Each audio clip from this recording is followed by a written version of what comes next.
Good morning and welcome to the Committee of the Whole for Thursday, September 8th, 2022. I'd like to call this meeting to order. It's 9:31 and acknowledge that the Sunshine Coast Regional District is located on the territories of the Sechelt and Squamish Nations.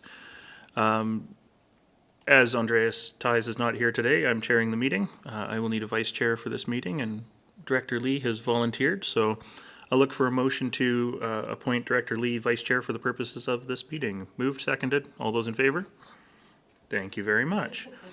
Next up, the adoption of the agenda. Directors, are there any changes to the agenda?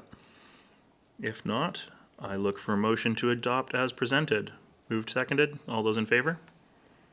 Thank you. And a motion to receive all the reports, please. Moved, seconded. All those in favor? Thank you. First up, water supply update. I would turn this over to GM Rosenboom.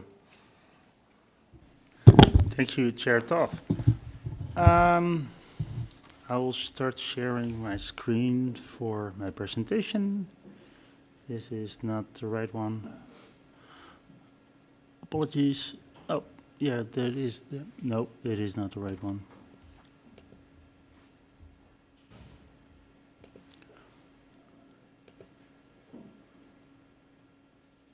This is the right one. There we go.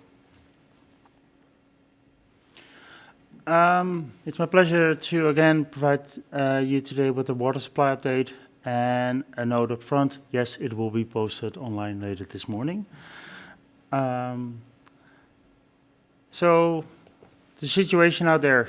When I last provided you an update late July at the last committee meeting, I was not expecting that we would be here today in a stage 4 situation with significant drought ongoing.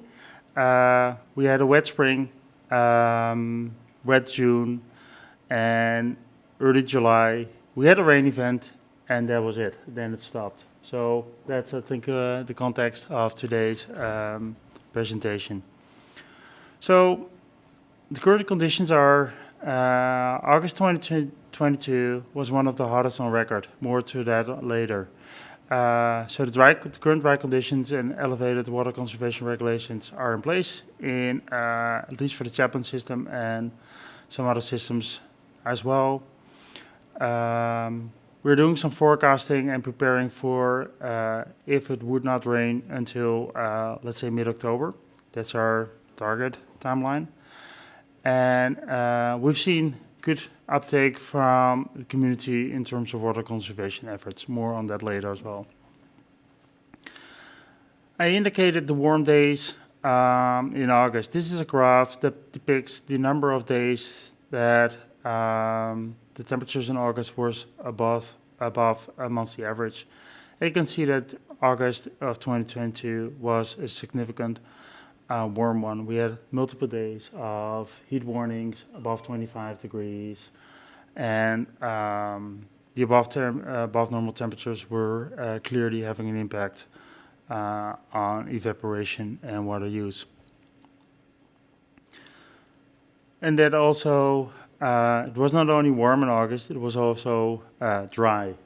So the last significant rain event we had was early July, first week of July. So we're currently in day 63, 62, 63, without any substantial amount of rain. We had a little bit of August, a couple of millimeters, and same last several weeks. But you can clearly see that the amount of rain in August and September to date, but that's September to date is really low, but primarily August, that's a clear difference. So the fall temperatures, you can see that there is a lot of warmer than normal water and air in front of the coast, and that's definitely also impacting our area. So the short-term forecast is still above average, and then it's going back to more or less average temperatures. However, I didn't depict it here, but the 3 months forecast between now and November is still above average temperatures for the area. So we are in stage 4 at the moment. This was the Chapman Lake as of September 1st. The water level is I checked yesterday, it was minus 310 centimeters from the top of the weir. So we're below, the siphons are deployed. We're using the siphon system Edwards, and we're releasing at Chapman, and we're releasing water from Edwards to maintain water supply to the community. So this is where we are at the moment compared to last several years. As indicated, we called stage 2 relatively late, but in terms of the calling of stage 4, we are on par with, for example, 2018. But there is no significant amount of rain in the forecast yet, so I expect stage 4 at least to continue for weeks to come. As indicated, the siphons are operating at Chapman Lake. We're releasing water from Edwards. Great Creek is already in place since October 10th that we're using it, and Chester Well is online already since late July. This is the consumption and the different stages for last several years. And you can see that the consumption to date in stage 4 is relatively low compared to stage 4 in previous years, which is a good sign, which is really a good sign that the community is aware of the situation and is responding accordingly to it. South Pender, we went to stage 4 there in late July. Stage 2 there in late July, and since we addressed some leaks and we're still under our maximum amount we can divert under a license. So this is good news, so we will evaluate that in upcoming weeks to see if there might be an opportunity to go back to stage 1 there. Eastbourne, we're in stage 4 for several weeks there now.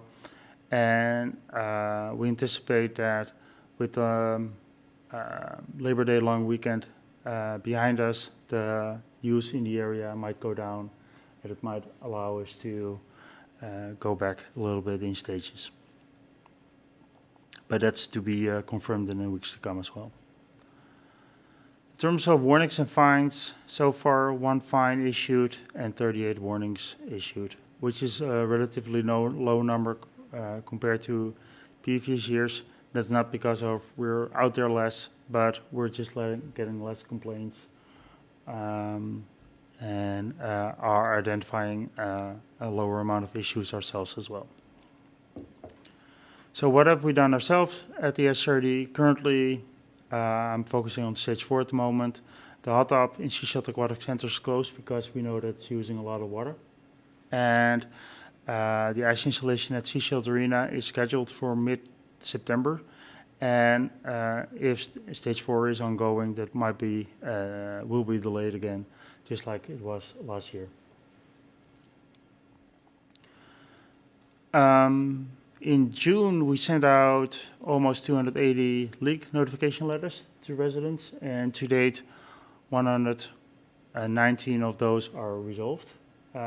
Which is close to 50%, 40%, which is good. And the other ones we're still working on. And leak notifications letter based on the meter reads we completed late August will be sent out early next week. And of course, residents are still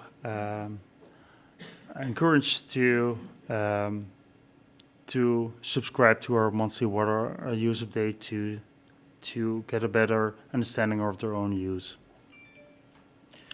In terms of the water supply projects, Church Road construction is going really well.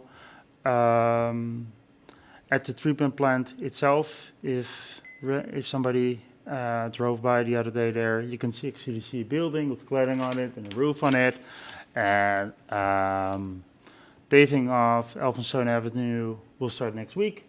So that will be a big milestone. And after that, all the remaining work will take place within the building of the water treatment plant itself. all the major work, civil work has been completed by then. And yeah, we are still working on the to confirm the timelines to get all the electronics in place. As indicated earlier, the supply chain issues are our bottleneck there. So we're still targeting completion, commissioning over the winter, December, January, February. That's the timeline we're currently looking at, but it's still all in flux. Langdale well field, second well is currently being drilled there. The first well was drilled, and some very preliminary testing and information we received from the drillers are indicating that it is highly productive, more than initially predicted. So second well is being drilled right now, and then we do a pump test to confirm actually what the potential yield of the two combined will be. But it's definitely looking good. Looking good might also mean that there is a potential for us to get more water out of it than anticipated, and that might trigger, in order for us to use the full amount, it might trigger us to do an environmental assessment, to get an environmental assessment certificate, because of the large amount. But so staff will work through that, how that will work, and what the impact of that could be on the actual commissioning of the well field. But it would be definitely beneficial to go that route if the pump test indeed confirms that those kind of yields are being possible there. What's the outlook? As indicated, sometimes my weather forecasting apps and Environment Canada, they predict some rain in the forecast, but 2 days later it's gone again. So temperatures are definitely going down in the weeks to come. But in terms of what it means for precipitation, that's to be seen. It's definitely the case that there is more dew in the morning. It's colder, it's more dew, and that's also happening in the watershed. So the evaporation is becoming less in the watershed, and that means that more water, if we release 10 liters at the lakes, there's a higher likelihood that we actually receive 10 or 9 here at the intake, while a couple of weeks ago, sometimes we were only releasing, getting 3 or 4 here, and the rest was just absorbed by the watershed because it was so dry. So the colder temperatures in the watershed is really benefiting us, so that we can do longer with the amount of water we have in our lakes. So as indicated earlier, our target date for guaranteed water supply is October 15th, and it looks like, given the lower temperatures, we might be able to get there with our current supply in Edwards and Chapman, and with the use of, for example, Grey Creek. And but Grey Creek is currently contributing significantly, so we really hope that the flows there stay high so that we can use that source as much as possible. As also indicated in earlier years, a total amount of about 100 millimeters of rain in a short period of time is really required. So a rain event of 10 millimeters or 20 millimeters is not doing it. We need a good amount of rain in a stretch to really recharge the lake to a state that we can go back to stage 1 or 2. Last year we started the development of Edwards Lake. Some lost since we completed part of the environmental assessment, a part of the archaeological assessment requires for permits, and we're now connecting back with the regulators to see if to make sure that everything is in place from permit side as well as on the technical side to deploy an Edwards siphon system at Edwards Lake if required. And a decision to do that would not be required until the end of the month, the end of the month. So if that's indeed the case, we will update the board there at the September 22nd COW meeting. Town of Gibson's indicated that they are not able to provide us with any water this year. They don't have an excess amount of water like they had last year.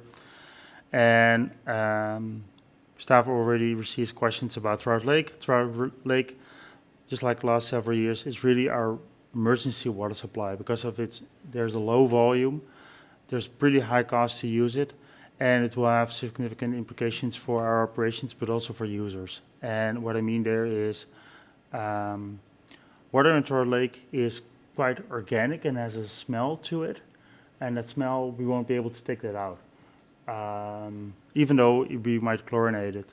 So users in the area might, their water might become smelly if we were to use Trout Lake. So that's why we only want to use it as a real emergency and keep it in the back pocket for now. So as indicated before, we're really pleased with the response from the community on in terms of their water conservation efforts, as well as the relatively lower use at the moment, as well as the low number of non-compliances that we're identifying. And I really hope that we can continue that for the weeks to come. And then we can move to lift our stage 4 in the Chapman system as soon as we can. So any changes will, of course, be communicated through the regular social media, local media, and website and road signs. And there will be also displayed on our website. Thank you. More than happy to take any questions you might have. Thank you for that presentation. I've just got one question before we go to our speakers list. The Langdale well field development, that environmental certificate, if we choose to go, or if we need to go that route, is that something we can do in parallel with an application, or is that something that has to happen before we can apply for licensing on that well? Thank you for the question. It would be parallel. However, the water license, by law, the water license cannot be issued until an environmental certificate is issued. But we'll explore, can we already apply for a license for the volume that we don't need just below the threshold, then go through the process and build the infrastructure for a higher volume so that we can phase it out. So all that work is still to be confirmed when we actually know how much water we can get out of it. Thank you. Next up, I have Director Mcmahon. Right. I know that Director Hiltz asked this question back in July, but I'm getting questions from the community. And the question is, why can't we manually operate the pumps at Church Road? Why do we have to wait for the computer chips? So if you could tell us, that would be great. Thank you. Thank you. Because those pumps are not on-off pumps, they are, as they called, variable speed pumps. So they are designed and constructed to respond to a sensor of pressures in pipe systems. So it's not as easy as on and off because they just are not constructed, designed that way. And we explored an alternative option of to get them commissioned, but the cost for that would be in order of $250,000. And given that this well system is still intended to be commissioned this winter, and we won't be using it anyway until May next year, why spend $500,000 to get something online that you're not using anyway? Thank you. Director Seegers. Thank you. I think you know this question was going to be coming given some of the correspondence that's happened over the last couple of weeks. When the Church Road well field comes online, how much will that contribute to our deficit, and what stage do you anticipate it will allow us to stay in? Thank you for the question. I think yes, and I was prepared to answer it. I think there are several factors at play here. Church Road well field is, once commissioned, we are able to use it year-round if we need to. So we can play, we can use it way earlier in in the season. For example, already at the moment we go to stage 2, we can activate it. And I think that's what we will do. It's currently licensed to provide us with 1.25 million cubes of water a year. To compare that, for example, our siphon system is currently only, at Chapman Lake, is currently able effectively to provide us with 0.6, 0.8 million cubes a year. So it will be 1.5 to 2 times the siphon system. So from that perspective, the likelihood of us going to stage 4 will definitely be reduced next year. Will it completely avoid us, eliminate the risk for us ever going to stage 4 next year? Nope. That's where the Langdale well field really comes in. The Langdale well field is the source that we really need to reduce the risk of almost, I think, significantly reduce the risk of going to stage 4. So I cannot provide a percentage. I can only say that, yes, it will be a significant reduction in our water supply deficit. But I have to say that the Ministry, MOE, BC Parks provided us with indication that next year we might not be able to use the Chapman siphon system. So there will be a reduction in our water supply from last year. So to balance that out, we still will get more water online than we currently have. I think about 500,000-600,000 cubes more than we currently have available. But it's not the full amount of Church Road because we would have to deduct the amount that we were not able to use because of the Chapman Lake siphon system not being available to us. Thank you. And if there is a desire, I can explain why we might not. I would like to hear more about the possibility that we can't use the siphon system next year. Thank you. The siphon system is currently authorized under an emergency clause in the BC Parks Act. And the rationale for it that is that that allows for BC Parks to authorize works within a Class A park if there is an imminent threat to in an imminent emergency situation in a community. They've been using that clause until now to allow our siphon system to be located within the parks.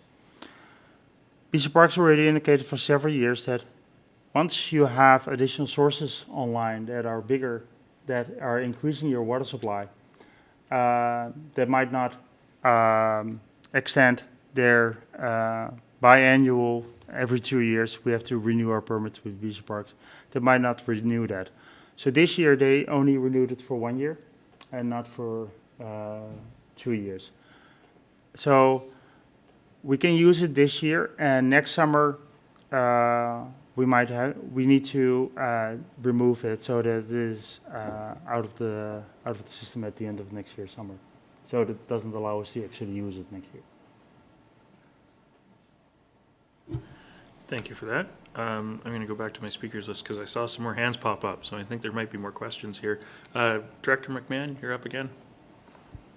Yes, I had another question. I assume that the crews are mostly going in by helicopter this year, but I was recently up the Tetrahedron Road, and it seems to me that it's getting a lot worse. Is that road being maintained by anyone? Thank you for the question.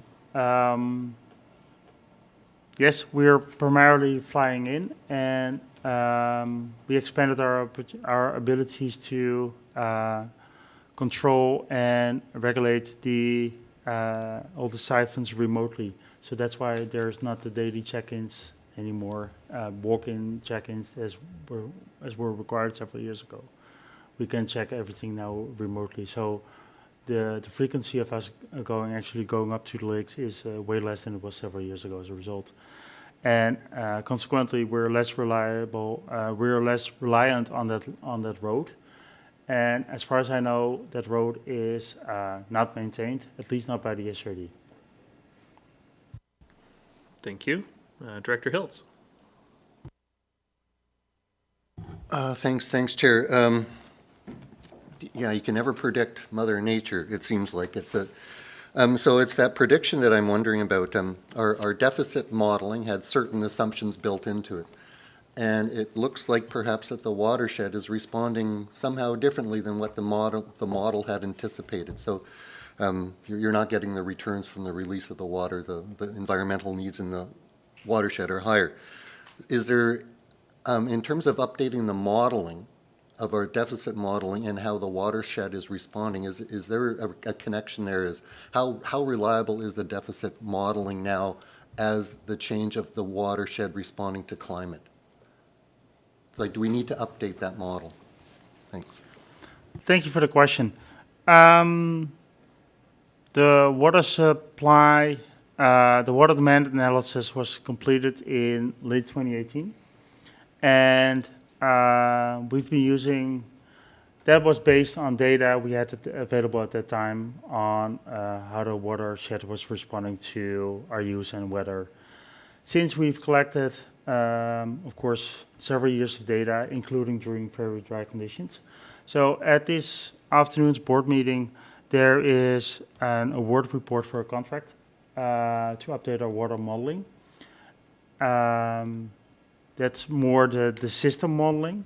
And another contract that we're currently working on will include the update to actually the water demand analysis itself to incorporate all the data we have from the last several years. So it's in progress. Thank you. Director Seegers, and then Director Kroll after that. Thank you. What about the environmental flow needs? I know we had studies done on that, and I believe information was submitted to the province. Where are we at with that potentially impacting the amount we have to let down the Chapman Creek? Thank you. We submitted a request to amend the environmental flow needs requirement to Flindward, and we'll also do so once we hear back from them to Department of Fisheries and Ocean. Prior, several years ago, they were not that much interested in reviewing it, and we know now that they will, that they would like to review it. Information is being submitted in spring this year, so we still haven't heard back from them. Start for following up with the ministry on to see where they're at. What we requested is a reduction in early spring, because that's when there's less fish present in the creek, and so the impact would be lower. So we're talking about May, June, maybe early July. So that's the moment that we're requesting to get a lower EFN compared to the 200 we have to release right now. So in addition to Church Road, if we can get that reduction, that will definitely help us out next year as well to further reduce our deficit. Thank you. Director Kroll, and then Director Howard after that. Thank you, Chair.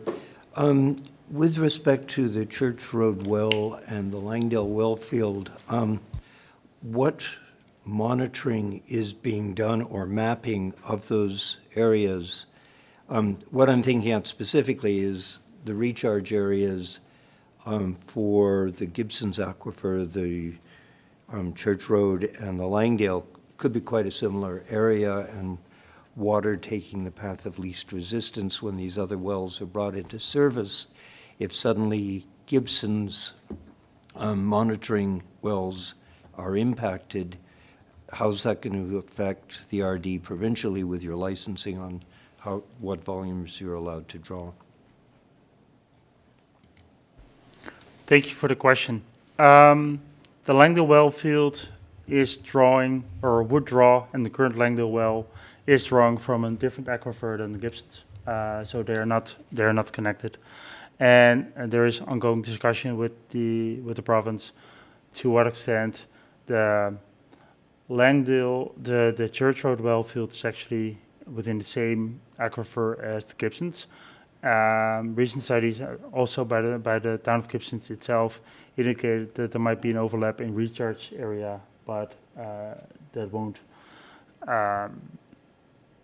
That is to be further explored. And as part of our license, we're installing monitoring wells in the aquifer as well upstream of the of SOAMs to confirm if there would be any impacts to the aquifer, which we don't expect. Thank you. All right, Director Howard and then Director Pratt. Thank you. With respect to the Langdale well, I have experience with the Environmental Assessment Act in my practice, and I'm glad staff are aware that an EAC application can considerably lengthen the regulatory timeframe for a project. And I'm also glad that you're looking at whether the project can be sized in a way that may not require an EA.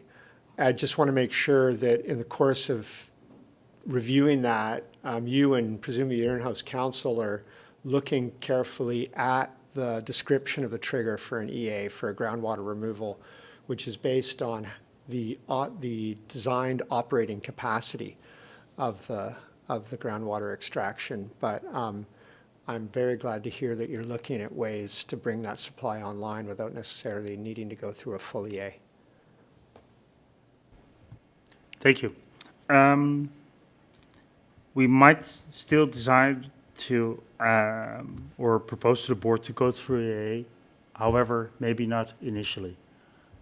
Get the system online to just below the EA threshold volume, and then seek an environmental assessment certificate to up it to the maximum yield potential of the well field. But that's to be confirmed, and that will be presented and discussed at a future meeting. Thank you. Director Pratt. Thank you, Chair. I'm sitting here and feeling a little bit sick about hearing about the siphon situation up at Chapman and hearing BC Park's assessment and only giving us the 1 year, because I'm very clear in the wording that came from Minister Heyman, not allowing for an expansion of Chapman 3 years ago, and that was very much that they wanted us to investigate other sources before they would consider anything else with Chapman.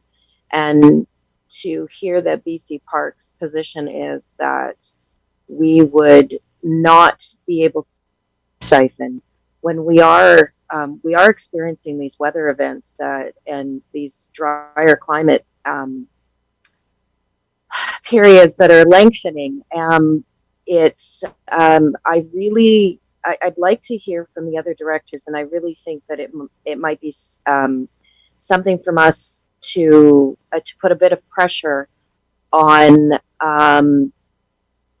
the province to have some better clarity and consistency around the language there for us, because Chapman is still the main supplier of water for our region, and to not be able to use the siphon when we're looking at potential events, even though we are doing all of this other investigation, Chapman is still going to be our primary source. And I really think it would behoove the board to send a letter pressuring the province for more certainty around being able to use Chapman in years going forward.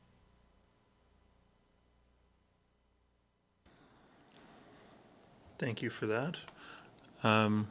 Yeah, it'll be an interesting conversation here for sure. I did have advocacy work with a question mark written in my notes here. So, Director Mcmahon. Right. I support what Director Pratt just said, although that wasn't my question, but a good one. I just wanted to ask a little bit about leaks. Yesterday, in fact, there was there was a whole cavalcade of trucks and equipment and people and, reflective vests to address a leak on a property across the street. They had a kind of a vacuum truck. It was all very interesting, but it renewed my interest in leaks. I noticed in the last quarter we had 276 leaks. That sounds like a lot. When I crunched it versus the number of connections, it comes out to about 3% of our connections. Is that something that we should expect on an ongoing basis? Or are we addressing a lot of them and then it's going to improve? Thank you for the question. There were 200, let's say 270, 276 leaks identified in June. Some of them are really minor. Can be a leaking toilet, leaking garden hose a bit. Some are really big and actual leak break in a water main. So I think there is it can be expected that leaking toilets, leaking garden hoses, an outdoor tap that's not fully closed will continue to be there all the time. So zero doesn't exist. At least that's not realistic. So I think yes, there will always be leaks. So some of those leak letters is just hey, fix your toilet, and because a leaking toilet is considered to be a leak, it is flagged as a leak in our system, which I think it should be.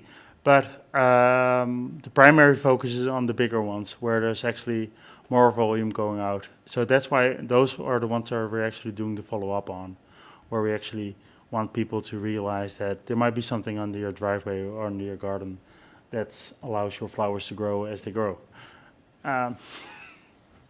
So yes, there will continue to be leaks, but our primary focus will be, and we'll continue to send out leak letters, but our primary focus will continue to be on those where we really can see, based on the volumes, that there is an actual leak in the water mains, because those are the really, they account for, let's say, 100 leaky toilets a day. So, yeah. Thank you. Just to follow up on that, do staff internally sort of categorize whether it's a leaky toilet or a leaking water line? And is that something that we're able to see as part of future reports? Is that maybe, we've got 150 minor leaks and 30 major leaks? Is that something that's able to be reported out on in the future? I think it's, I'll see if staff can include some of those data in the drought response plan evaluation report that we'll present later this year, because I think there might be an opportunity to do so. Okay, thank you. I don't see any other hands up. Directors, any other questions? No? Okay, then I think we will move on. Thank you, GM Rosenboom. Moving on to Annex A, pages 1 and 2 in our agenda package. Church Road Wellfield Project Construction Update 4. Assistant Manager Trevor Rutley. Thank you, Chair Toth. Staff are happy to present the 4th construction progress update for the Church Road Wellfield project. As GM Rosenboom touched on, the following major construction activities have been completed since the last update. The pedestrian path between Gibsons Creek and Fisher Road. The distribution water main on Reed Road between Payne Road and North Road is now in service, and paving on Reed Road east of North Road is complete. The schedule of remaining work for this project is all road and pipework on Elphinstone Avenue, including paving, to be completed by the end of September, the water treatment plant building site and the physical structure to be finished by the end of September. Landscaping at the water treatment plant site and along Reed Road will be complete once the weather shifts and conditions are more favorable for planting. And the completion of the electrical components of the water treatment plant and commissioning of the plant is to occur in Q1 2023. Staff are happy to answer any questions committee may have. Thank you for that. Directors, any questions or comments? I did just want to commend staff on the email updates that are going out. Not living in that area, I'm purposely not driving down there because I don't want to get in the way of stuff. So seeing the photos that are coming out of the project updates is absolutely fantastic. So thank you for that. Director Seegers. Thank you. One of the questions that we'd asked in a previous meeting was with regards to the bonus that the contractor could potentially qualify for. I'm wondering where they're at with regards to that, given that the delay in the commissioning actually is outside their control. And I'm wondering if staff have followed up with legal on that. And I saw GM Rosenboom raise his hand, so we'll go to him. Thank you very much for the question. The primary reason for the current delay is, I think, twofold. One is, yes, there is supply chain issues that's moving everything, pushing everything that much forward to late this year or next year. But the contractor already confirmed that even if that wouldn't have been the case, there might have been no opportunity for him to deliver the project on time. So he acknowledged that he forgoes the chance of a bonus. Thank you. Thank you. Director Hiltz. Thanks, Chair. And yeah, it is, I'm in the area and there's lots of construction, but yeah, terrific progress. And the communications has been really good. The residents are satisfied. And the progress has exceeded anything on the Sunshine Coast. They actually painted the line. They found line paint and there's this nice yellow line. So it's the only one that I know of on the Sunshine Coast. My question is about the pedestrian path. It looks terrific and people are using it, and the use of materials. And the obvious question I go is, what's the future going to look like for this path? And it was carved out of the bush. The bush is going to reclaim it to some degree. It's I'm focusing on Stewart Road East, so not the Gibson section, but the Modi section. So I'm wondering about the future maintenance of the path. It looks terrific right now. It's almost a golf course, you know, it looks like a golf cart should drive down it at this point. But what's it going to look like in a few years? And who's going to maintain it? Is this abandoned infrastructure that we're going to deal with? So I'm wondering a little bit about the permitting and the future maintenance of that section, particularly from Stewart to Fisher. Thanks. GM Rosenboom. Thank you.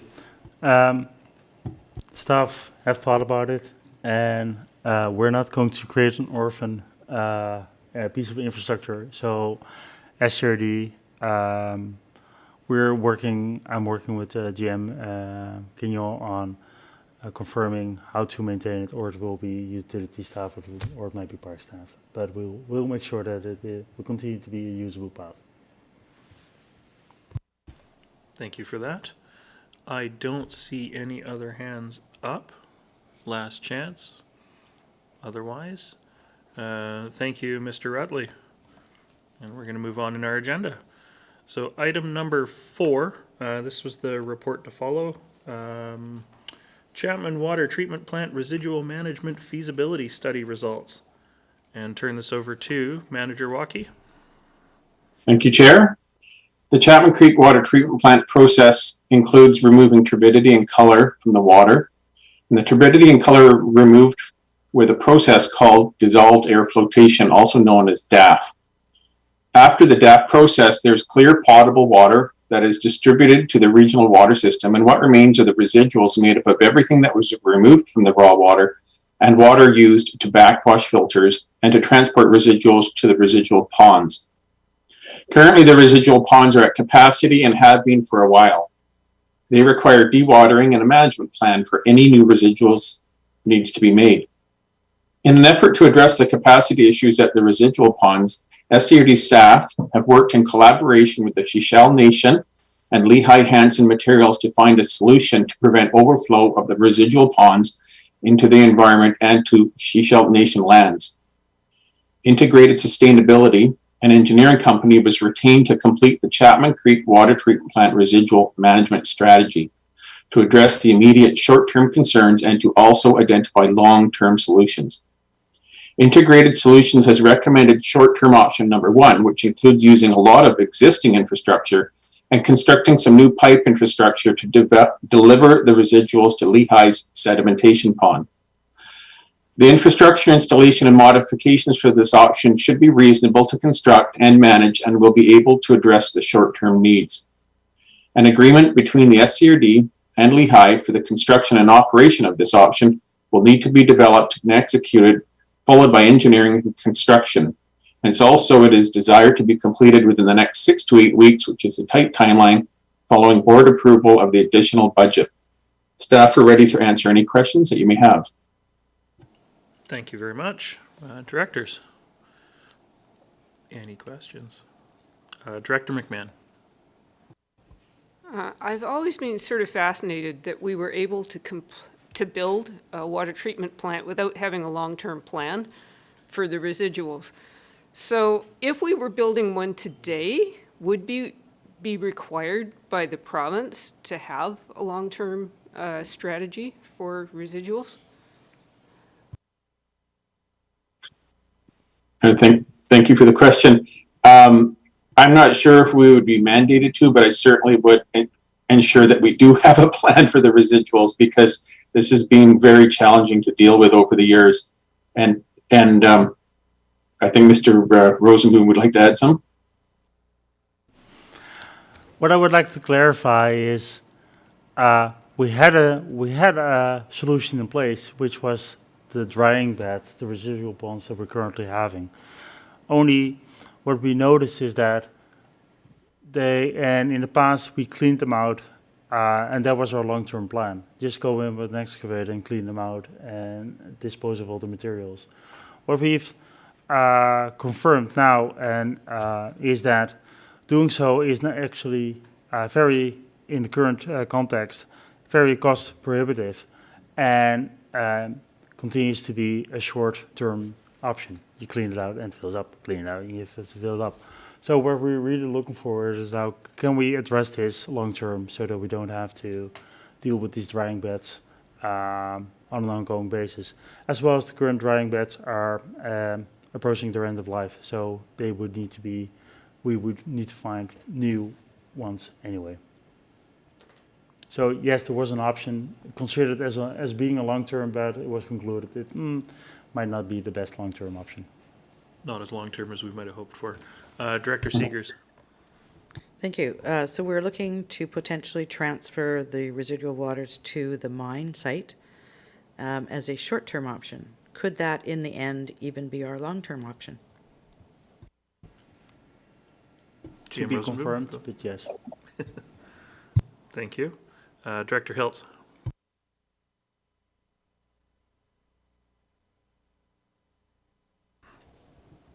Thanks, Chair.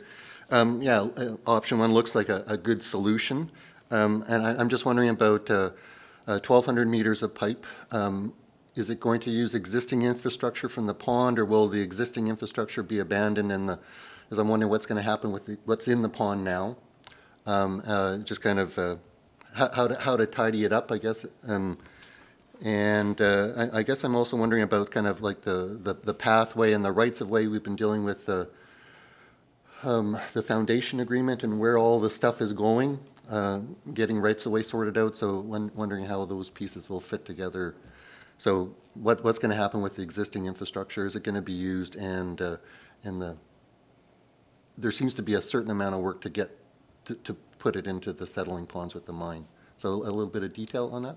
Thanks. Yeah, so I'll attempt that one first. Yes, there is existing infrastructure from the treatment plant to our ponds that would be reused. And there's also some piping that's currently from our ponds to Lehigh land that would be used as well. It goes down to one of their ponds, but there is an infrastructure connecting 2 of their ponds on Lehigh to the sedimentation pond, what they call the quarry pond to the sedimentation pond. And so the residuals need to get to the sedimentation pond.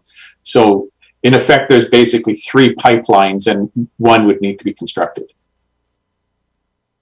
And GM Rosenboom, did you want to touch on the future of the infrastructure or the foundation agreement part?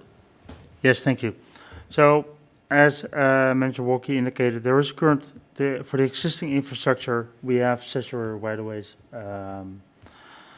Part of the proposed resolution is also that we enter into agreements with LEI as required, and with the Seychelles Nation, and that might include, and that will include an agreement on whose pipe it is, where it is located, who's maintaining, who's operating it, and those kind of components. So that's still to be confirmed. Thank you. Director McMahon. Yeah, it's nice to see that there is an advantage to being located next to a mine so large you can see it from space. So I'm happy we've found this solution. The question that I had, though, my brain stopped for a minute. Oh, right, if you could just remind us why the material is toxic. Because, you know, pond scum is not usually toxic, but I understand that it's actually the flocculants that are used in the process that is the toxic residue. Thank you. Thank you for the question. I don't think I would define it as toxic. It has some elevated levels of aluminum in it. That's part of the process that with the chemicals that are added to pull the flock out. Like the flock itself is just organics. And it's all covered in a current permit that the mine has that they can dispose of water treatment residuals on their mine site through the BC Environment Management Act. All right. Thank you. I don't see any other speakers. Would somebody like to move some recommendations located on page 3A for me? Director Seegers. Thank you. I'll move the recommendations as on page 3A. All right, and I see a seconder for that. No other hands up, so I will call the question. This is A, B, D, E, F, and C Schult. All those in favor? And that's carried. Thank you very much. And thank you, Manager Walkie. Next up, Annex B, pages 3 through 5 in our agenda package. Emergency Repair Water Main, Seychelles Airport Construction Contract Award. Back to Assistant Manager Rutley. Thank you, Chair Toth. On November 15th, 2021, the SCRD activated an emergency operations center in response to severe localized flood events in the area. One of the pieces of infrastructure impacted by this localized flooding is a water main near the Seychelles Airport that was exposed due to a slope failure. Since the initial contract award approval in January 2022, staff have had extensive discussions with the District of Seychelles as a landowner and Emergency Management BC regarding potential funding for this project. Further assessments of the site have resulted in an alternative approach to stabilizing the bank, as have also been completed since January. Presented for your consideration is a contract award to ARIA Engineering to provide all engineering and construction services required to rehabilitate the slope to a condition that will no longer be prone to the same failure in the future. Staff welcome any questions committee may have. Thank you very much. Directors, any questions? Director Hiltz? Yeah, you anticipated my looking for, the words that caught my attention was inadequately installed culvert. And just wondering if there's a vintage date on that? Like, is that like a 1 year ago culvert or a 30-year-old culvert? Do we have any indication? Just kind of a little bit of history on that. GM Rosenboom? Thank you. Thank you for the question. I'm speaking here on behalf of what I know from through Disco Seychelles, is that this culvert might have been installed by a logging company way back when. Then the airport, on what's currently the airport. So the culvert might have been there already for years, might have never had, and the water main might have been there, has been there for years as well, never been an issue. But I think what triggered the issue is just the sheer amount of rain that we had at that event that triggered the culvert to not be adequately installed anymore. So the situation was stable until we had the rain we had, and then everything went sideways. It was fine until it wasn't. It sounds like a lot of the infrastructure underground here. Okay, I don't see any other hands up. There are some recommendations. Director Seegers? Thank you. We're looking at page 3. I move the Yeah. recommendations as on page 3. Thank you. And I see a seconder, GM Rosenboom. I see your hand up.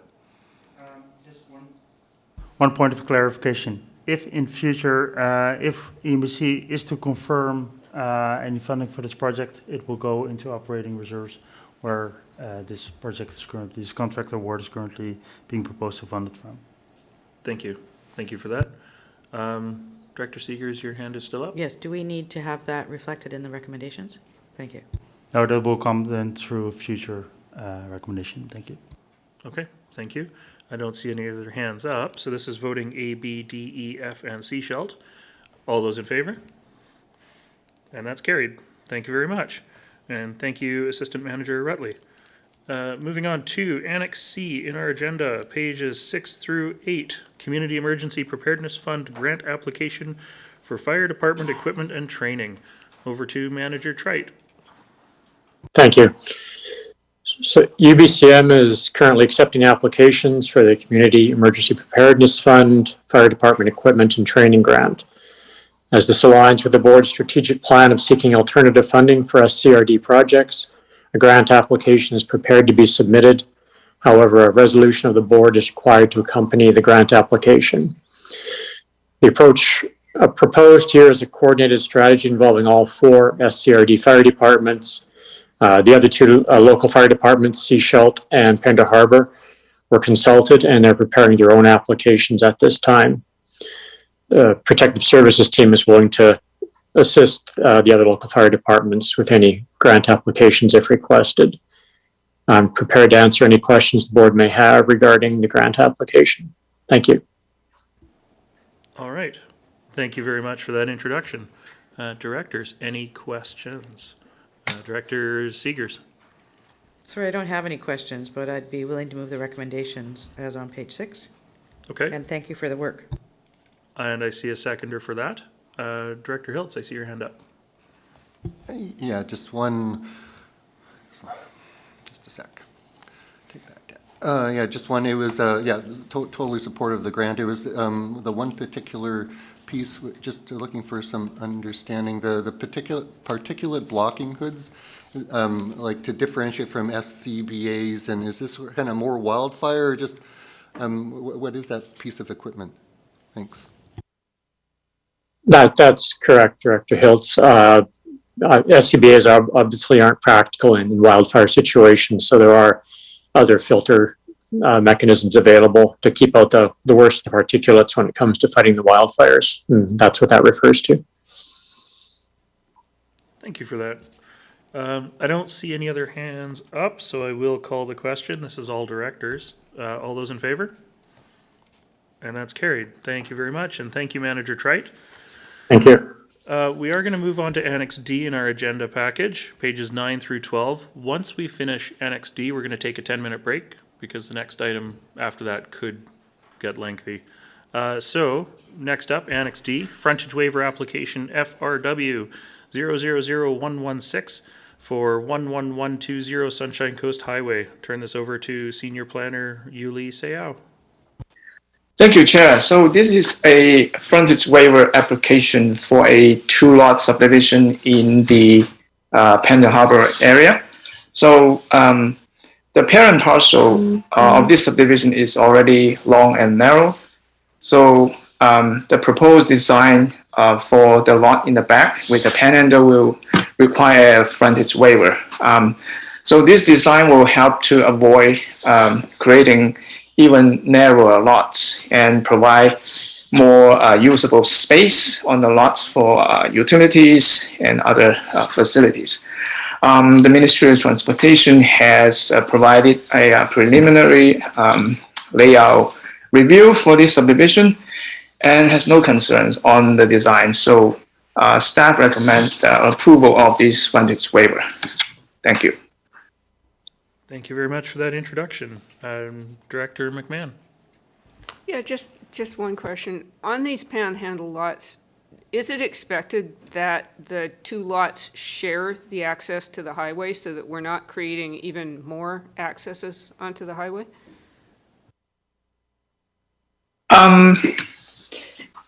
The access location will be determined by the Ministry of Transportation. The Panhandle driveway is going to be used only for the lot in the back. It is at this time it's not clear where the location for the driveway entrance for the lot in the front.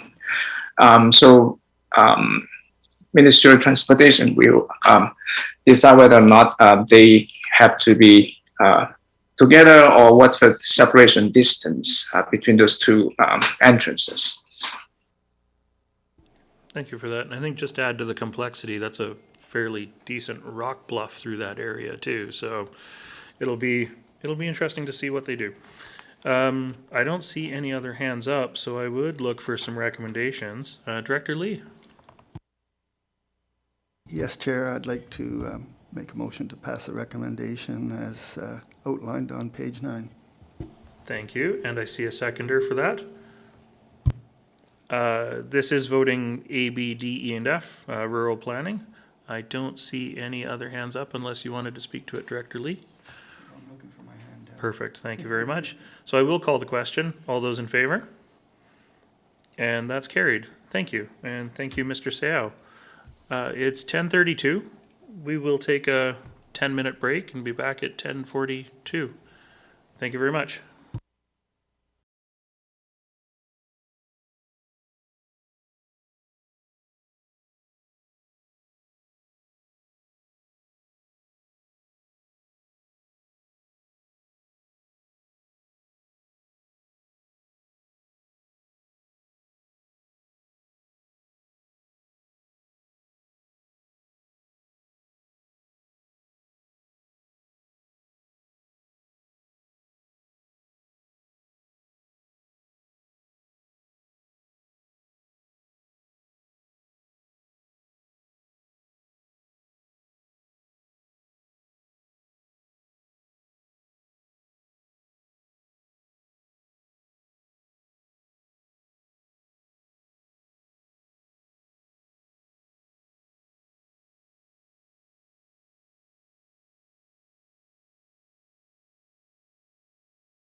And welcome back. It's 10:44. Welcome back to the Committee of the Whole for Thursday, September the 8th.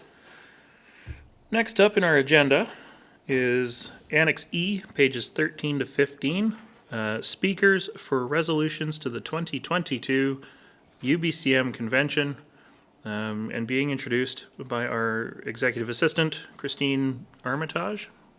Over to you. Thank you, Chair.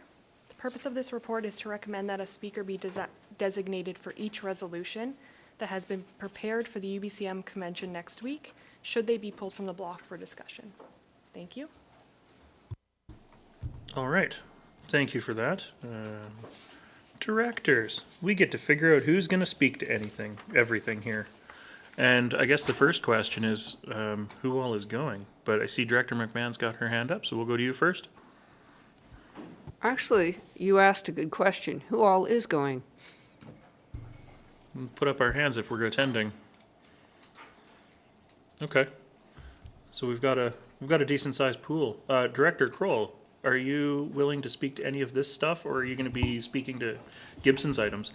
I probably will be addressing some of Gibson's items, but being the glut for punishment I'm always willing to be voluntold. Okay. Thank you for throwing yourself into the shark water here. So, Director McMahon? Well, a couple of these were initiated by me. Hybrid UBCM conferences being one, and enforcement tools for short-term rentals being another one. So I am certainly willing to speak to that, and if nobody else wanted to go for stormwater, I could do that one too. I don't think there's much of a chance of the endorsed resolutions coming to the floor anyway, but that's my choices. Okay, thank you for that. I was actually going to offer to speak to number 5, RVs and year-round sort of standards. I've got private sector experience with this, so I am totally comfortable speaking to this topic. I will look to Director Kroll or Director Lee or Director Seegers if there's anything any of you want to volunteer for. Director Kroll? I don't mind taking on the stormwater. Okay. If Director McMahon has already volunteered herself for 2, I'll Sure. happily take on that. That works quite well, since I know that the border issues Well, between Gibson's and well, we do Elphinstone have are- some major issues between what's ours, what isn't ours, and how we deal with the in-between. So, For sure. yeah, I Okay. appreciate it. So the ones remaining are number 6, the shift to non-fuel-based user pay taxation mechanisms to fund road infrastructure, and accessing vehicular greenhouse gas emissions data, number 1. Unless you want to fight one of us for one of the other ones we've already volunteered for. I'll take whatever. I mean, if somebody wants to take one of the other ones, I'll take whichever. All right. Director Lee, do you want to speak to one or either of these, or both? No.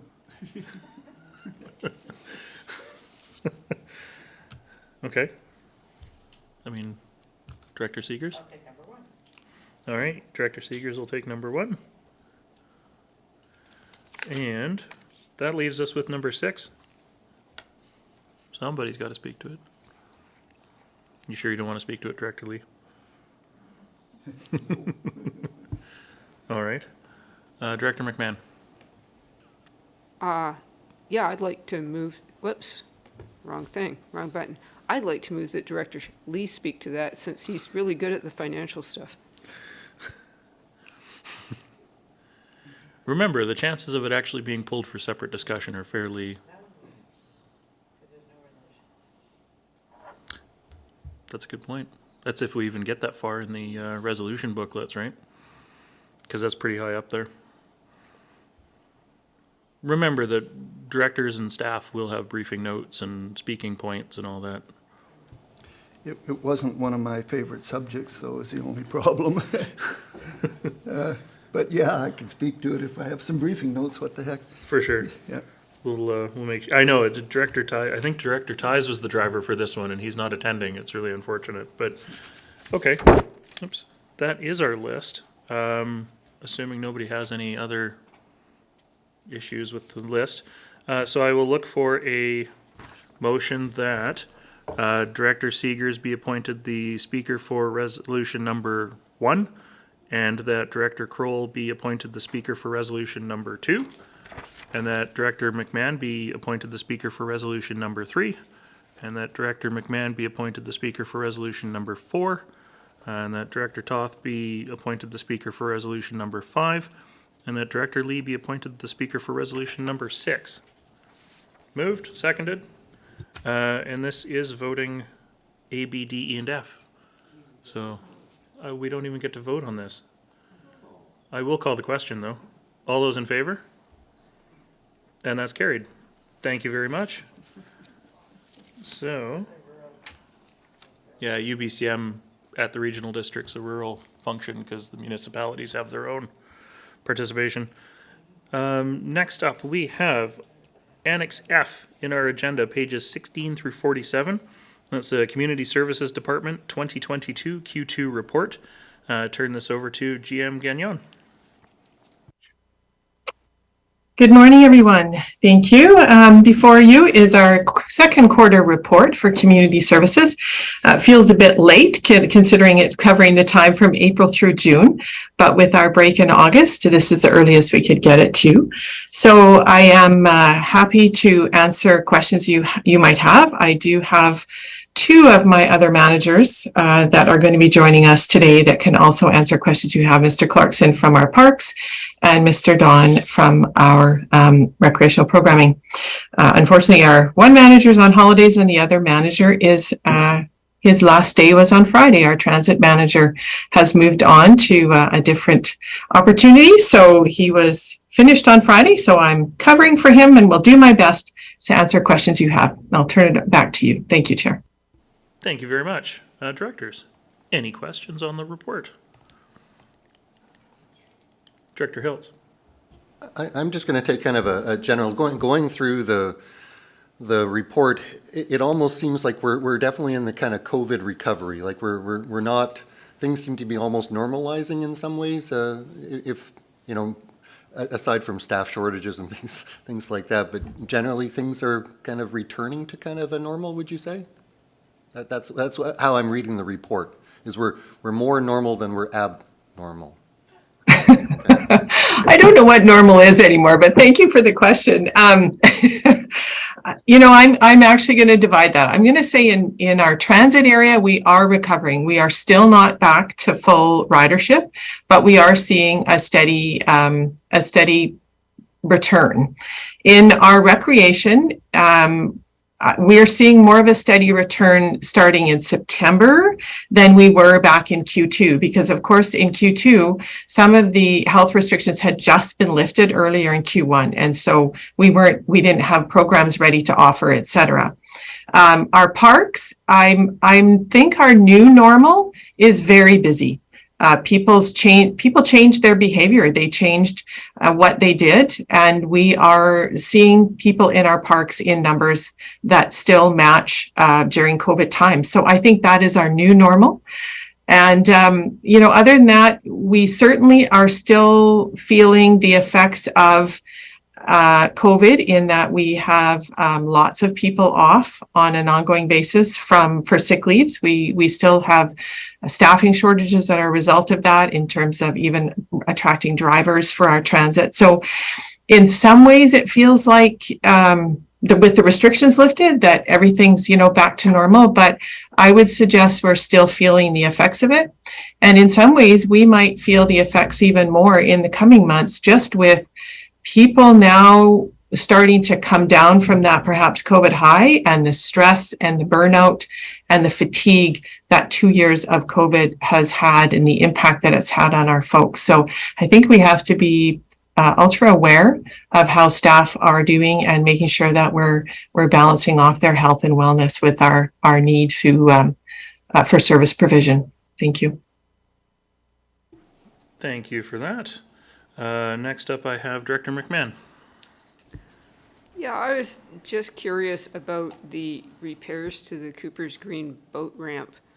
I don't remember all the details about that boat ramp, but I do remember that it's quite the can of worms with us having, I think, a license for recreational use, but there being heavy commercial usage of the ramp, which is deteriorating the condition of the ramp.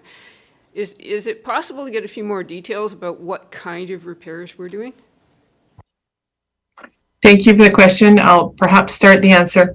It has been on our docket now for at least a year, if not two. And unfortunately, we have an extended staff absence, so we have not made great strides on those repairs. So I can't give you what details we are going to be repairing on, other than knowing we have a very limited budget and are just going to be trying to fix some of the more serious repairs in terms of concrete.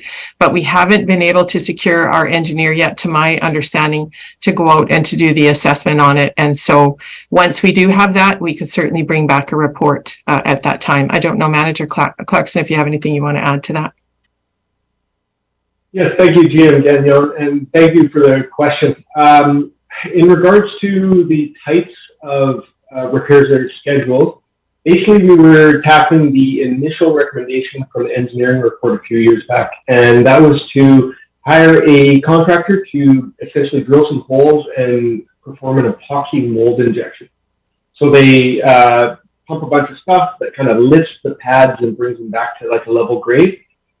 And essentially, the small budget that GM Gagnon indicated will cover those costs. Engineering is telling us, though, that that's it's a quick fix Band-Aid repair. We need to look at further costs associated with the ramp in the future.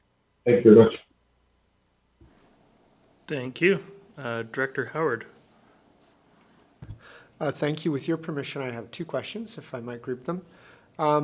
My first question relates to Cliff Gilker. I hope I'm not diving too much into the details, but can I leave this meeting with any estimation as to the date by which we can see the bridges repaired in Cliff Gilker? Thank you for the question. That's an easy one. No, I do not have dates for you.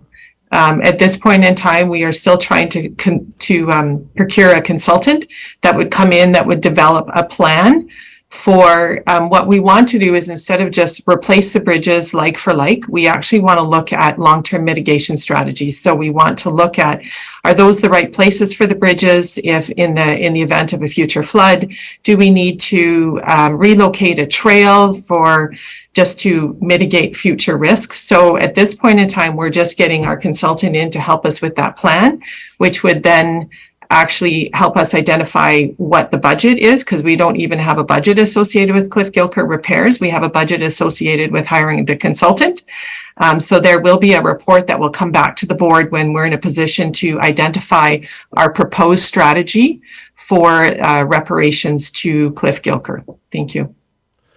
Thank you. That's very helpful. I wasn't aware of those details. If it is at all feasible, it might be helpful to have something posted within the park that communicates the plan that the staff have with respect to repairing the bridges, because the feedback that I know I'm receiving or hearing from people is scratching their heads as to why these bridges are still closed and haven't been repaired. So if it was feasible to communicate something within the park itself, that would be helpful. My second question relates to the multi-use path, which runs parallel to Highway 101 between Roberts Creek Road and Rat Portage Hill. For those of you that don't use that path, you may or may not be aware that the segment west of Roberts Creek Road is so broken up by tree roots that it is virtually unusable for cyclists. It's quite unsafe.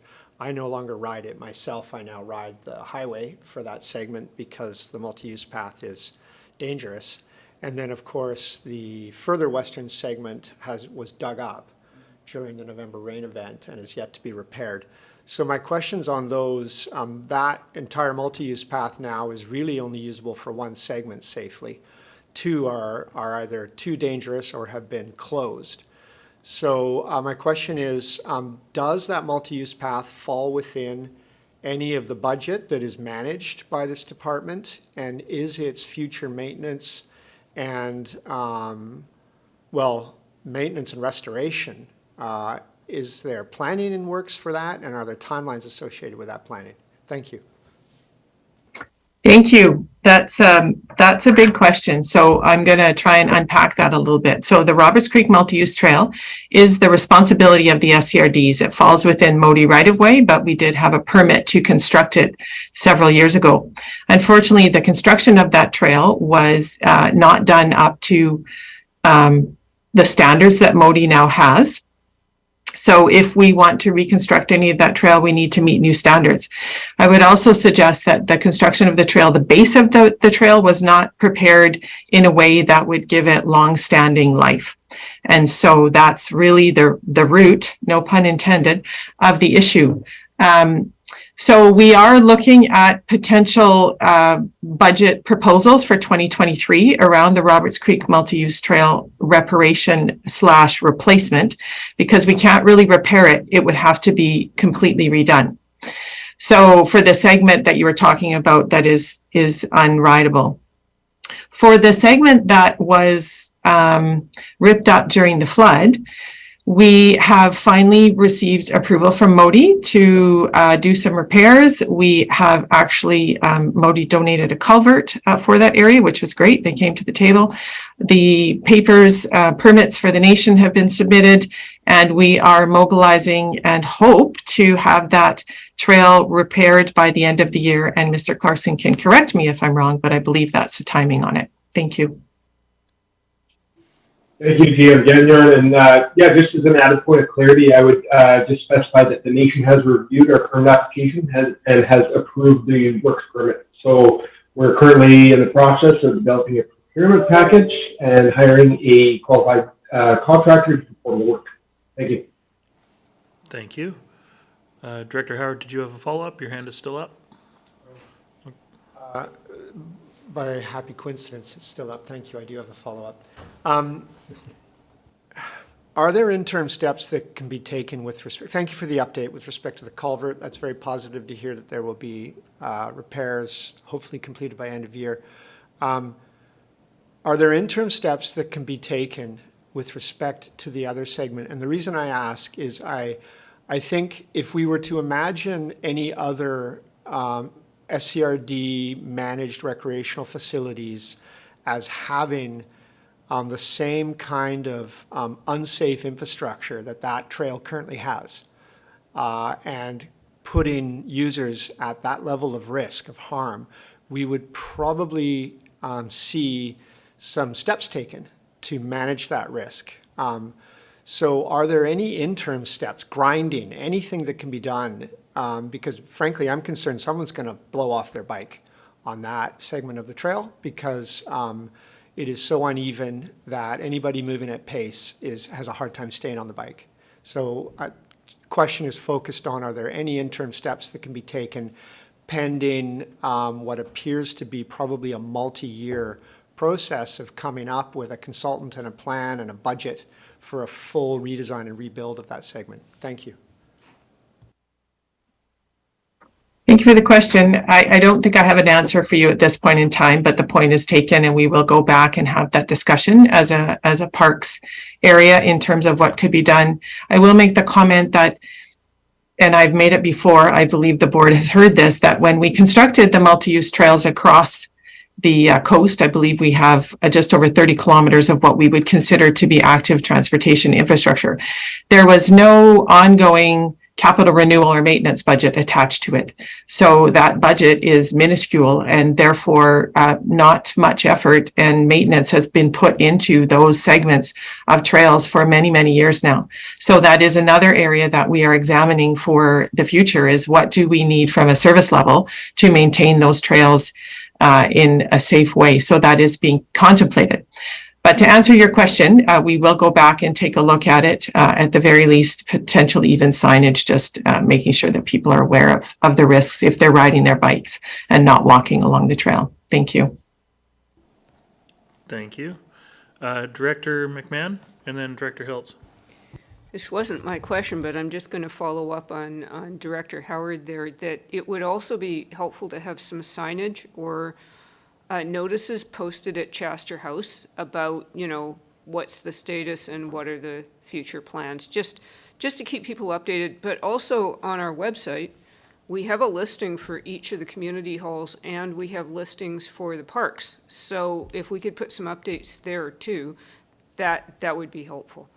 My question was about the lifeguard training. That was pretty interesting that we are training the trainers now.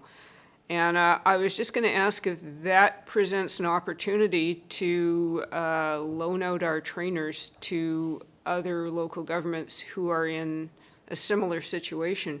We do that with the mapping department. We contract with the town of Gibsons to provide mapping services. So I just wanted to inquire if that was an opportunity. Thanks for the question. I'm actually going to maybe defer the question to the next committee of the whole, because at that committee of the whole, we will have a presentation done by Manager Dawn that will talk about what's going on with our lifeguard and our instructor situation. But I would just make a point of clarity that we are doing some training of our staff, but there are financial implications in the long run for that. So we're sort of setting ourselves up for the possibility, but you will see a 2023 budget request coming in that will either help us to activate it or to put it on hold. Thank you. Thank you. Director Hiltz. Thanks, Chair. I'm talking about looking at the parks maintenance, the 7-day-a-week operation that happened in 2022, June, July, August. And, so two-part question, kind of feedback from that experience, and then is this going to continue into 2023 as I'm not sure if it's quite a service level bump. I'm not sure if that's the right term to use, but so a success of 2022, and will this continue into 2023, the weekend operations? Thanks. Thank you. I'll answer the first part of that question, and then I'll turn the second part over to Manager Clarkson. The board approved a ongoing budget lift to hire staff for the peak season, so the 4 months over the summer, in order to meet current service levels of making sure that we were getting our garbages dumped and addressing the high use in our parks. So that is an ongoing shift that will be made, and we will see 7-day-a-week operations in the summers from here on in. In terms of the response, how it went this past year, I will turn that over to Manager Clarkson. Thank you very much, GM, and thank you very much for the question. In general, yes, it was great. It was great to have 7-day-a-week presence. I think there's been an associated positive public optics piece with it, with having some presence in parks. And there's also been a little bit more of a targeted attack on some of the things that may have got missed otherwise. Things like cleaning up, forest interfaces between rural roads, picking up the litter that accumulates, really getting to the attentive details and the edging on some of the parks and some of the painting of things like curb stops that hasn't occurred in years. So we've had that little bit of horsepower to really attack things and get ahead of things. And I think in general, the 7-day-a-week servicing has been successful this year. As of September, we're now down to our normal annual staff complement. So we've since bumped it back down to 5 days a week. I think the staff are happy for the break as we go into the fall season here. But I think they're also anticipating, getting up to full speed and moving into 7-day-a-week again in May. So yeah, in general, it was very successful. Thank you. Thank you. Director Kroll, and then Director Mcmahon. Thank you, Chair. We had plans last year in our budget to have a dog park in Gibsons, a fenced dog park, and it hasn't happened due to other financial constraints. So a lot of Gibson's residents use Shirley Macy, and I'm just wondering if there are any plans for upgrade of the field maintenance in there, some considerations towards perhaps, certainly on the Chamberlain Road side of the park, some higher fencing, because I know there have been issues with dogs, their friend arrives, they go bounding over the fence, and now they're out on the road, and it's been causing a lot of angst. So I'm just wondering, are there any plans to upgrade the Shirley Macy Dog Park? Thank you. Thank you for the question. At this point in time, I have not seen any plans or any budget requests to do any service level changes at Shirley Macy. But certainly we'll Manager Clarkson might have something to add to that. I will suggest that there will be a 2023 budget request coming forward to do a sports field strategy along with our partners in the Sunshine Coast, everybody that provides sports fields, where we can look at our sports fields and look at what their uses are, what they should be, where our performance fields should be. And Shirley Macy would be in a part of that study as well in terms of what service levels we want to attain on the coast as far as our sports fields are concerned. I know that off-leash dog parks or informal dog parks on sports field infrastructure takes a toll. And our friends over at the District of Sea Shelter are well aware of that. And so that might be something that we're also looking at and wanting to make sure that we have dedicated off-leash dog areas is really important. So that's not on our radar right now in terms of it's not a service we offer, an off-leash dog park area. But with that, maybe I'll turn it over to Manager Clarkson. There might be things that I'm unaware of happening at Shirley Macy in answer to your question, Director Kroll. Thank you very much, Jim, again, and thank you for the question, Director Kroll. Jim is correct in that there are no 2023 budget proposals for any service level changes or major infrastructure changes or upgrades or any fixes to the dog park. However, I have made note of it. We're currently kind of populating our 2023 operations plan, and I'll discuss with staff and what we can do in sort of addressing some of the interim problems through our base budget and operations, whether it be bringing in some infill and planting some seeds to get rid of some of the low-lying areas in terms of water pooling, whether it be looking at some of the fencing fixes, patches, upgrades on maybe some of the more accessible areas that may be causing some problems. We'll see what we can attack from base budget and operations perspective in 2023 and in the short term. But yeah, I look forward to any further considerations from the board and maybe looking past 2023 for what it means for servicing and upgrades. Thank you. Thank you for that. Director Mcmahon. This is just a nitpicky curiosity question. The playground at Cedar Grove Elementary was built by the parents, I believe, of Cedar Grove, but it's on SCRD property. Who maintains it? Manager Clarkson? Thank you very much for the question. And it's maintained by the school district, actually. There's a slight discrepancy in the property lines, as you suggested, but I think the general agreement, whether or not it's a formal agreement or not, I'm not sure, but I think the general agreement is that the school district actually dedicates staff resources to maintaining that big room. Thank you. Thank you. Director Hiltz. Thanks, Chair. This is an electrical question. I thought that perhaps you would have picked up the electrical question. So it's about the pump failures at SAC. They're sad state where BC Hydro caused equipment failures, and I'm suspecting that BC Hydro is not coming forth with some cash to assist with that. So I'm wondering about kind of the preventative side is if it happened once, could it happen again, and the steps taken to minimize the equipment failures through these type of power outages or restarts, however BC Hydro describes them. Planned outages, I think, is how they call them. Thanks. So thank you for the question. I'm not sure if it was ever determined and the blame could be cast on BC Hydro. Certainly there was some timing alignment, but I'm not sure that we ever really could determine that it was a direct result. So we're aware of, we have power outages all the time and this hasn't happened. So it was curious to us. But I know that our manager of facilities is looking into it because we certainly would like to avoid something like that in the future for sure. Thank you. Thank you. Actually, just to follow up on that, I wonder, when we do have planned outages, are there staged shutdowns of the equipment that are arranged to minimize any of this, or is it just hydro kills the power and everything goes down? Thanks. Well, now this is an area that Alan or our Manager Van Velsen might be able to speak to, but we are aware of outages, and I know that they would be taking any precautions that they need to take. And this latest surge and potential loss might have changed some of the precautions that they take and the safe operating procedures that they go through in advance of a planned power outage. But I'll take that up with him when he gets back from holidays. Thank you. All right, thank you for that. I don't see any other hands up on my speakers list. Last chance, directors. All right. Thank you, GM Gagnon.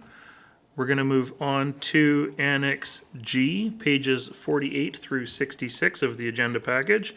Infrastructure Services Department 2022 Q2 report. And back to GM Rosenboom. Thank you, Director Toth. Presented to you is the quarterly, second quarterly report for the Infrastructure Services Department. There are several projects. There's a lot of information in here, and staff is more than happy to answer any questions you might have about it. But there are several items I would like to highlight. The primary one is actually located at page 52 of the package, which is related to the Roberts Creek co-housing. As mentioned on this page, the Roberts Creek co-housing, since 2018, we've invested tens of thousands of dollars to upgrade that system to get it back into a state that it can meet the regulatory requirements as set by the Ministry of Environment and Climate Change Strategy, because it wasn't. So we've invested, I think, $40,000, $50,000 in that facility over the last several years. However, until very recently, we were not meeting all the permit requirements in terms of the effluent quality. This has resulted in the ministry issuing us a penalty of, ultimately it became $9,000. A preliminary notice we received, it was stated at $25,000, and we provided a rebuttal to the arguments provided by the ministry, and their final decision is that the penalty is $9,000. We've been over the summer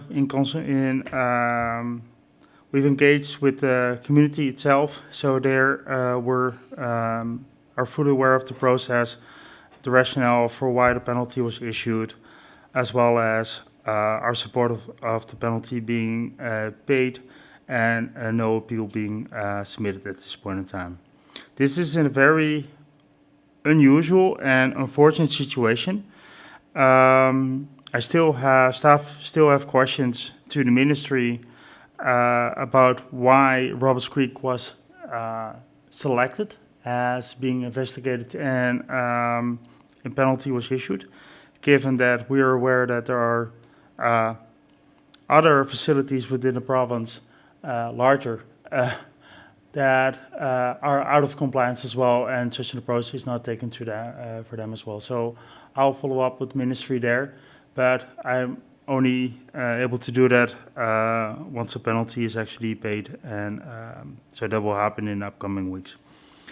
Other projects of note are that there will be several locations where there will be water main replacements being completed in the upcoming months, which will be along Henry Road, Sanssouci. There's the bridge, there's a water main that needs to be replaced, and we're finalizing our work on the West Can water main replacement. Eastbourne, the drilling of the test wells there will be completed this year in upcoming months, and the report provided at page 54, also an update in terms of where we're at in terms of our water supply and our engagement with farms. And I have to apologize for the fact that the graphs at page in terms of our water use per systems are not updated with the latest information. Thank you. Staff are more than happy to answer any questions you might have. Thank you very much, GM Rosenboom. I look to directors for questions, comments. Director Hiltz. Thanks, Chair. Question about the Langdale wastewater facility.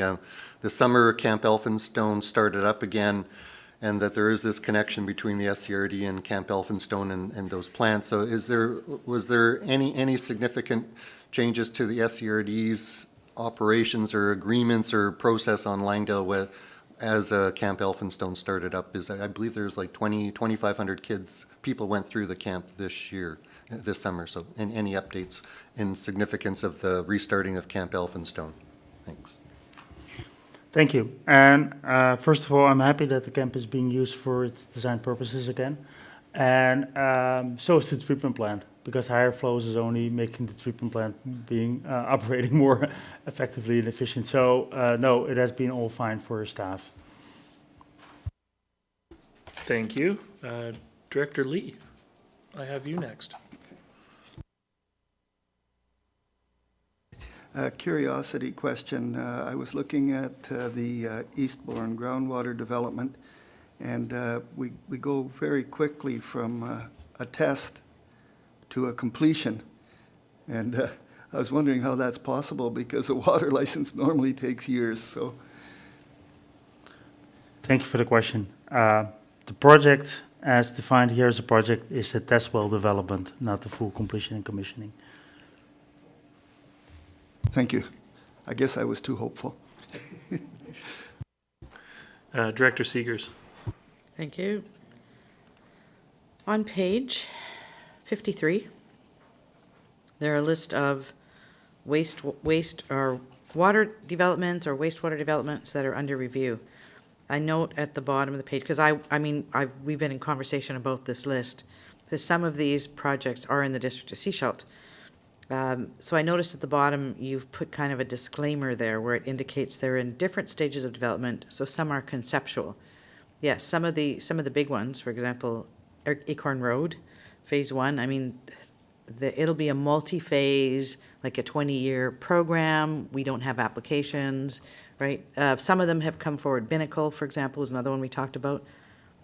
They made a preliminary inquiry, and then we haven't heard from them for months and months and months. So they're on the list. I know you have to have them on the list, but I don't want the community to say, look at all this development that's happening, because this is many, many years out into the future. The second bullet underneath there is talking about the utility engineering technician positions vacant, and that you're looking for options, because they are the ones who actually do the work on these. Do we have, given we were looking to hire people, but we don't have them, can those funds actually be used to hire contract people or a firm that would actually do some of this work for us, some of this evaluation? Thank you for that question. Yes, the positions are still vacant, and we are indeed exploring alternative options, including contracting out some of the work for the time being. It has to be acknowledged that recently our manager of HR had a meeting with his counterparts in the region, and it was confirmed that everybody is fine, looking for the same technical skills to be hired. Everywhere there are the same type of positions that have vacancies. It's the engineering technicians, senior, junior. So I will continue to have my conversations with him about alternative ways in terms of to be an attractive employer for these kind of positions, because it's essential work, but it's essential work for all over governments, because it's development related and there's a lot of development happening. So just to follow up then, so because we actually have the funding put aside for staff positions, would it require any kind of change at the board table here with regards to being able to use the funds for a contract, for example? Thank you. No, because they are approved as part, and they're a part of the base budget. That can be an operational decision. Thank you for that. I'm actually going to ask a quick follow-up on that before I go to Director Hiltz. With this list of projects, knowing that some of them are just initial inquiries, conceptual, some of them are 20-year projects, Is this list going to continue to grow and grow and grow until things are completed? Or do staff have sort of a timeline on, we haven't heard from developer X in a year and a half, we're going to drop it off the list? I'm just wondering. That's something that we will discuss internally. And currently, there's the disclaimer there, and I think the next time you will see the list, it will be formatted differently. So maybe more indicating the different stages the projects are at. But we're not able to do that work in the time before this agenda was released. That's great. Thank you. Director Hiltz. Thanks, Chair. Yeah, I'm looking at the Eastbourne monthly water use, and I was just wondering if you had any information on the high water use on that was the February to May period, and looks like it stabilized in June. Was there anything unusual about that? I can't remember if last time if you mentioned that. Thanks. Thank you for the question. It seems a long time ago, but we had a pretty cold winter, and on Eastbourne, it was pretty cold, and it resulted in a lot of pipes bursting. So in January and May, there were a lot of leaks identified and being fixed. All right. Follow-up, Director Hiltz, your hand is still up. Are you good? Second question, if I may. Sure, go for it. This was on the islands cleanup, and it's a very popular program, and more people want to be involved in that program. And I'm hearing from the McNabb Creek residents or Strata residents. So have they been reaching out to staff? Do you know in terms of how to become involved in that program? Thanks. Thank you for the question. I checked that question with staff, and they were not contacted by any residents in the area. But we're happy to have the conversation. Thank you. Director Mcmahon. Yeah, just further to the list of projects coming up, if you could add the area, it would be helpful for people reading the list. You have to be pretty familiar with addresses to know which area these addresses are in. Thanks. You mean you don't know every road on the Sunshine Coast? All right. Director Lee. Yes, I noticed that the home composter rebate program is September 1st, the last date to apply. And because we're introducing the new organics, I suspect that program will be a little more popular in the near future. Is there a plan to renew that program? Thanks for the question. It's an annual program. Thank you. Thank you, Director Lee. I think that's everything. I did just want to highlight at the bottom of page 63, the District of Seashell residential curbside garbage collection.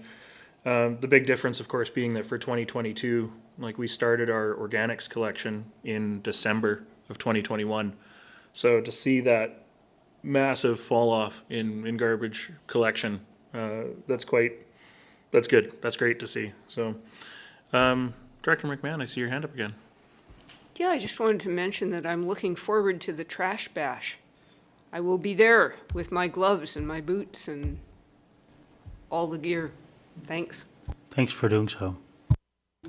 All right. Thank you very much. I don't see anything else. So, I've already done it, Leonard. You're okay. We're going to move on in the agenda.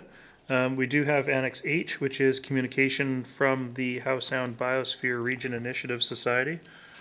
I don't know if there's anything we're looking to do with that today. But I don't, Director Hiltz, did you want to speak to this? Sure. Yeah, I was looking at it, and we're still kind of behind where the biosphere is in terms of their plan. We've referred the memorandum of understanding to staff. So, and at this point, I don't know if there's any way for anyone to respond because we don't actually know how we fit into this yet. And individually, you can go online and go to the survey and fill it in, but it seems very targeted to individuals opposed to corporations. So yeah, I don't know if there's anything particular to be done with that at this point in time. We're waiting, I think, for more information from staff. Thanks. Thank you. Director Kroll? Thank you, Chair. Last Thursday, Mayor Beamish and I attended a ceremony in Lions Bay where the federal government presented funding to support the biosphere. Terms of that funding is that they have to come up with matching funding. The federal government sort of broke one of their own rules. Normally in the past, you'd have to have the matching funding in place. But because of their belief in this project, they have advanced just under $1 million to go towards the sustainability of the biosphere and its functioning. So I'm quite sure we're going to be hearing, looking for support and funding to go towards this project. And, it certainly brought world recognition to the area. So it's going to be interesting as it moves forward. Thank you. Director Mcmahon? That does raise the question, are we any further closer to identifying a mechanism by which we could participate in this without having a new service?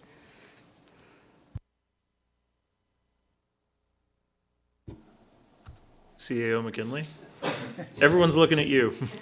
That's a very good question. I would have to get back to you. Thank you. I don't see any other hands up on this item, so we will move forward. We ordinarily have no new business, but I did want to just take a moment to acknowledge that Queen Elizabeth II has passed today. Just as we were coming back from our break, it was someone mentioned it here. So as an organization, we don't have policies in place for the passing of a monarch. But we will follow the lead of the federal government regarding flags and any other protocols that are to be observed. I don't know if any of the directors want to say a couple words, or Director Kroll? Thank you. A totally amazing woman. 70 years reign is pretty significant. And, she performed her duties, I think, in an exemplary manner. She had some very challenging times that faced her. I was very fortunate back in '83 with the Royal Tour that sort of preceded the Expo 86 to attend a reception on the Royal Yacht.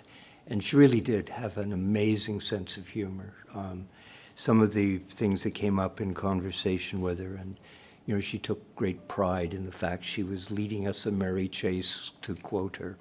So, a great loss. And I think it's going to be extremely difficult for her successors to, rise to the level that she set for the monarchy. I'm sure, I think probably BC, they say Victoria is more English than areas of Britain. So I think, the royal family deeply touched the province and a lot of the communities within the province. So certainly on behalf of the town of Gibsons, I express the loss. Thank you, Director Kroll. I don't see any other hands up, so we will move forward in our agenda. Just before I ask for the motion for us to go in camera, I do need a motion for Area A Alternate Director Christine Alexander to be permitted to stay for the closed session. So moved and seconded. All those in favor? Thank you. Microphone. So with that, I look for a motion that the public be excluded from attendance at the meeting in accordance with Section 91A of the Community Charter. Personal information about an identifiable individual who holds or is being considered for a position as an officer, employee, or agent of the municipality or another position appointed by the municipality. Someone to move that? Moved? Seconded? All those in favor?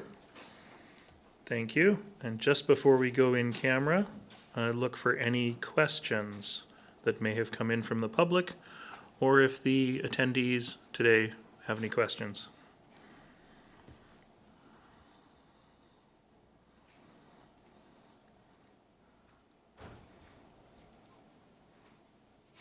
Seeing nothing, we will proceed to move in camera.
And welcome back to the Committee of the Whole for Thursday, September 8th. We are finished our agenda, so I look for a motion to adjourn the meeting. Moved, seconded, all those in favor? Thank you very much, and we'll see you all at the next one.